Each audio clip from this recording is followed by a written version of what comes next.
Hey, this is Squirrel, and I'm one of Blue Season Bali's finalists for the Best Dive Job in the World 2014-2015. Soon, I will be traveling to Bali, where I will be competing with 7 other contestants for the dream job, a year as a dive instructor on the Island of the Gods. But first, a huge thank you to the sponsors. Without their contributions, none of this would be possible. And it's a huge opportunity. So sponsors, thank you so much. In the meantime, I'm preparing a few little videos for you guys to get to know me a little bit more. Hope you guys enjoy. Now, since my fellow competitor and friend Alicia is also from Canada, and I don't want to get things to get too repetitive, so some of the 10 things that I'll bring to Bali will be Canadian and some of them will be Quebecer as I know it, because that is the Canadian province that I come from. So let's start with the flags. I've got these two, because anywhere around here that you find the Canadian flag, you find the Quebec flag waving as well. Now the Canadian flag, the white bit is supposed to represent Canada, and the red bits used to be blue because they're supposed to represent the ocean that is on either side of our country, but they changed it to red because they thought that it looked too much like the French flag. In the middle, we have the maple leaf. Now, the maple tree is Canada's national tree. I wish I could show you what one looks like right now, but in the winter, they all look pretty bare, so there's no actual maple leaves on them. But let's do a quick throwback to my entry video. Also, when I was a kid in the fall, I would love to collect the colorful leaves on the ground and keep them between books to preserve them. And recently, when I was cleaning out my old stuff, I found a box where I kept some of my favorites. So these are the pieces of the national tree that I will be bringing with me. A quick Google search tells me that Canada doesn't actually have a national flower. However, Quebec's national flower is depicted on the flag, the fleur de lis, which translated to English is a lilac. So here is the lilac that I will be bringing to Bali. Most Canadians very enthusiastically follow hockey, and most Quebecers love the Habs. So this is the shirt that I chose to wear to an international, or NHL, sporting event. It's red, it's got the logo for Les Montréal Canadiens, and at any Habs game you will find a sea of these shirts. I have never been to a hockey game, let alone a Habs game.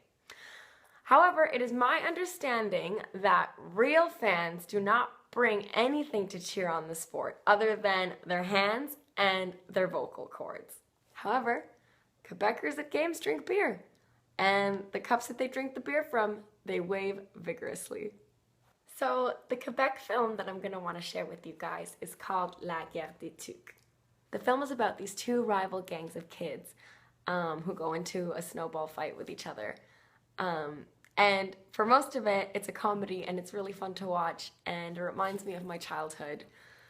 Just because all I remember from growing up in Quebec is covered in snow, but I do remember having snowball fights and building forts and sledding and all that, so this movie does bring back some nice memories, although it does end quite darkly. My favorite Canadian dish, poutine, born and bred in Quebec and then spread over Canada, but between you and me, the other provinces don't really do it right. The main ingredients are potato fries, gravy, and cheese curds. Now it's really important to get the cheese curds right. If it's shredded cheese, it won't work because it has to melt a little bit but still not be compromised, right?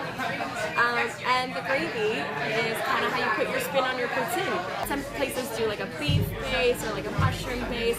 Some places put maple syrup in their gravy. And this restaurant also got creative because they put additional toppings. And the one that I ordered is the one with smoked meat because it's very Montreal. But the basic is just the 3 ingredients that I need. So potatoes, cheese, and gravy. And that's probably what I'm going to bring to Bali to share with my fellow contestants. And if I get creative, maybe something else. We'll see. We're at Mulan, amazing bar in Chinatown, Montreal. And we're here because I'm going to show you guys how to make a Caesar, which is Canada's unofficial national drink. And the reason I went with a Caesar is beer would have been an obvious choice, so would sortilège, which is a maple whiskey. But because I really like bartending and I really like cocktails, I really want to make a Caesar for you. First thing we're going to do is we're going to rim our highball glass with celery salt. We're going to put a few dashes of Tabasco. I like my Caesar spicy. Some Worcestershire sauce, which is a super difficult one to pronounce. Ice. Vitamin vodka. 1 nice ounce of that.